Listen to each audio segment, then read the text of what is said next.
healthy cell has a continuous harmonious sound, but then the diseased cell has an erratic sound. We can treat them with different chemicals that affects the molecular motors. That caused this strange process where the cell was singing.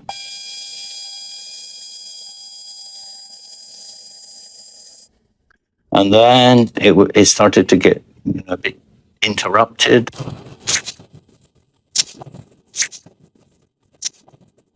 And so it was a process until it stopped. So if you look at a dead cell, for instance, you will effectively hear something like white noise, like shh.